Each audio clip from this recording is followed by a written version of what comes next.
چنانچہ ایک مرتبہ عبداللہ ابن مسعود رضی اللہ تعالیٰ عنہ بیٹھے ہوئے تھے، ایک سائل آیا، اس نے سوال پوچھا، آپ نے جواب دیا۔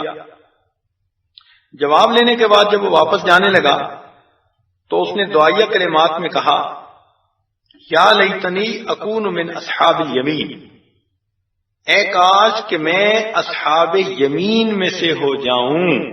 تو عبداللہ ابن مسعود نے فرمایا، یا لیتنی کنت اذا مت لم عبس، اے کاش کہ میں جب مروں تو قیامت کے دن مجھے اٹھایا ہی نہ جائے، میں اللہ کے سامنے پیش ہونے کے قابل بھی نہیں۔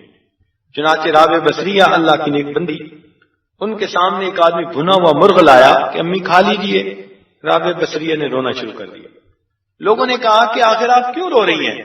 فرمانے لگیں کہ مجھ سے تو یہ مرغ اچھا، پہلے اس کی جان نکالی گئی، پھر اس مرغ کو آگ پر بھونا گیا، اور اگر رابعہ کی قیامت کے دن بخشش نہ ہوئی تو رابعہ کو تو جہنم میں زندہ حالت میں بھونا جائے گا۔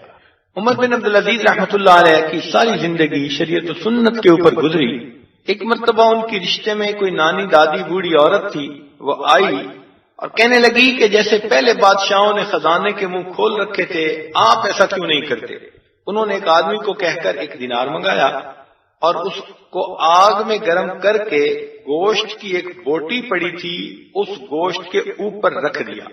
جب کچے گوشت کے اوپر سرخ جو ہے آگ میں کیا ہوا دینار رکھا گیا تو گوشت جلنے لگا اور بو آنے لگی۔ تو وہ بڑھیا کہنے لگی، آپ نے ایسا کر کے کیوں بدبو مچا دی؟ بیٹھنا مشکل ہو گیا۔